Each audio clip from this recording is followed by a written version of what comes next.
बलरामपुर में धर्मांतरण के मामले में मुख्य आरोपी छांगुर बाबा की सहयोगी मानी जा रही नीतू के खिलाफ जिला प्रशासन ने सख्त रुख अपनाया है। नीतू के मकान पर बेदखली का नोटिस चिपकाया गया है।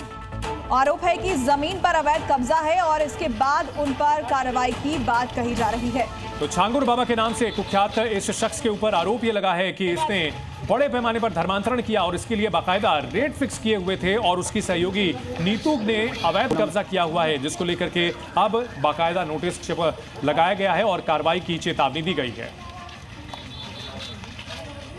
और जी मीडिया संवाददाता प्रीति श्रीवास्तव हमारे साथ बलरामपुर से वहीं से जुड़ चुके हैं जहां से छांगुर बाबा अपना धर्मांतरण का यह पूरा रैकेट चला रहा था। प्रीति, क्या कुछ जानकारी मिल रही है इस कथित बाबा के बारे में? देखिए, सबसे पहले तो मैं यहाँ की तस्वीरें आपको दिखा दूं कि किस तरीके से जो छांगुर बाबा है वो अपना पूरा जो नेटवर्क है वो इसी घर से चलाते थे। ये देखिए, ये वो घर है। हालांकि इस घर के अंदर जाने में किसी की इजाजत नहीं है, कोई भी इसके घर के अंदर प्रवेश नहीं कर सकता। और इस घर की जो सिक्योरिटी है, आप जान के हैरान हो जाएंगे कि इस घर की जो सिक्योरिटी है ये यहाँ पर कोई और नहीं, यहाँ पे कुत्ते कर रहे हैं। ये देखिए, ये जो कुत्ते हैं ये आपको देख पा रहे होंगे कि ये कुत्ते इस पूरे घर की सिक्योरिटी कर रहे हैं और इन कुत्तों को अब 2 दिन से इन कुत्तों को खुला छोड़ दिया गया है, जिससे कि इस घर के अंदर कोई प्रवेश न कर सके और ये जान न सके कि इस घर के अंदर क्या चल रहा है। हालांकि लोग इस घर के अंदर मौजूद हो, ये मैं आपको दिखाऊं कि इस घर के अंदर जो लोग हैं वो अभी भी मौजूद हो, इनके जो परिवार के लोग हैं। और ये जो घर है ये नीतू अरोड़ा के नाम पे है। हालांकि जो छांगुर बाबा है वो इसी घर में रहते थे और इसी घर से सारा काम किया जाता था, ऐसा पुलिस का दावा है। और मैं आपको दिखाऊं प्रशासन की तरफ से, ये देखिए इस घर पे हालांकि जो नोटिस है वो चिपका दिया गया है। प्रशासन जो है अलर्ट मोड पे नजर आ गई है और इस पर प्रशासन का नोटिस चिपका दिया गया है। इस नोटिस पे साफ तौर पे लिखा है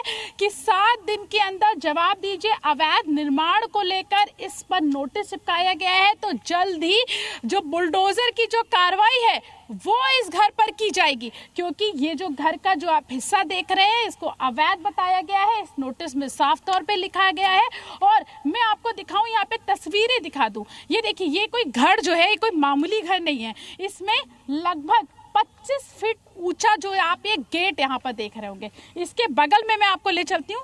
ये देखिए, ये चारों तरफ से ये जो घर है ये छांगुर बाबा का नीतू अरोड़ा के नाम पे था। और नीतू अरोड़ा, नवीन अरोड़ा और छांगुर बाबा तीनों लोग यहीं रहते थे और इनके परिवार के लोग भी यहाँ रहते थे। ये जो तार आप देख रहे हैं, ये जो तार हमारे दर्शक देख रहे हैं, ये कोई मामूली तार इनको ना समझा जाए। इन तारों में करंट छोड़ा गया है, इन तारों में करंट आता है बाकायदा। तो आप समझ सकते हैं कि एक किले के जैसी इस घर की सुरक्षा है कि इसके अंदर कोई प्रवेश न कर सके। अब सवाल ये उठता है कि इतनी सुरक्षा व्यवस्था किस लिए? अगर अंदर कुछ गलत नहीं है तो अंदर जाने की इजाजत क्यों नहीं? अगर सब कुछ सही है, ऑल इज वेल है और सब कुछ अच्छा है, तो अंदर क्यों नहीं जाने दिया जा रहा है? इतनी सुरक्षा व्यवस्था करने की क्या जरूरत है? लोग अंदर मौजूद है, बात करने की बात नहीं कर रहे हैं, कुत्तों को खुला छोड़ दिया गया है, घरों में तार लगा दिए गए हैं, उसमें करंट छोड़ दिया गया है। लोग हमारे साथ मौजूद हैं, उनसे बात करते हैं। बहुत शुक्रिया प्रीति, इस बड़ी खबर पर आप नजर बनाए रखें। आपसे आगे भी हम जानकारी लेते रहेंगे। तो छांगुर बाबा के घर पर, यहां पर किस तरह से उसकी सहयोगी के घर पर कार्रवाई की जा रही है वो हमने आपको दिखाया।